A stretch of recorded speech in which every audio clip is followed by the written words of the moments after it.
say.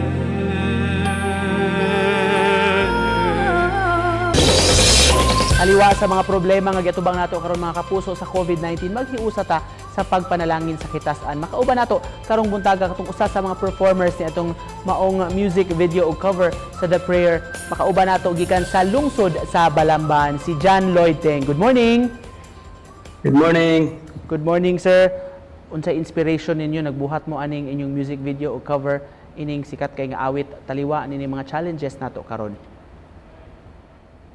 Usa lang kato isip pamaagi para i-remind ang atong mga katawhan nga to show us our resiliency and unity despite sa aning pandemic. Aside from being an artist, sir, negosyante sab kuno ka, Sir Teng, unya murag unsay epekto man ini ning nahitabo nato nga pandemic kanimo? Siyempre, sad to say, tungod ani nga pandemic, temporary sa mi nga close sa mo ang resto bar. And then at the same time, para maka-cope with me sa crisis is we offer delivery lang for the meantime. Yung mga empleyado ninyo, sir, kumusta man po, sir? Apektuhan gyud? Apektuhan gyud kaayo sila sa gyud kay kanang even my parents pod nga which is with me with this business kay tungod ani man nga wala tay pa laing pamagi para manginabuhi.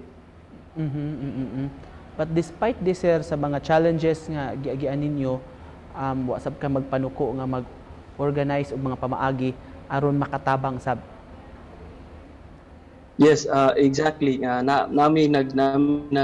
actually have a Facebook page together with my admins, co-admins, and page creator. Nagitawag nga Balamban's Best. We use it as a platform nga para makatabang sa public through donations, mag-collect mga fundraising para makatabang sa katawhan sad. Message nimo, sir, sa mga tao? Message lang ako sa mga katawhan is ang importante karon man gud is ang atong panagtinabangay. So ipakita nato gyud ang atong panag-igsoonay pinaagi sa pagtabang, pinaagi sa pag-disseminate og mga information nga sakto og pinaagi pod sa pag-motivate sa mga katawhan nga makaya ra gyud nato ning atong mga challenges. In closing, sir, unsay gusto nimo ipaambit sa uban bisan sa ginagmay nga pamaagi, pwede gyud gyapon ka nga mutabang labi na sa mga nanginahanglan karong panahon na. Yes, sakto gyud. All right, magpasalamat mi sa kagayunan nga gihatag nimo karong buntaga gikan sa lungsod sa Balamban si John Lloyd Teng. Thank you so much. Thank you so much.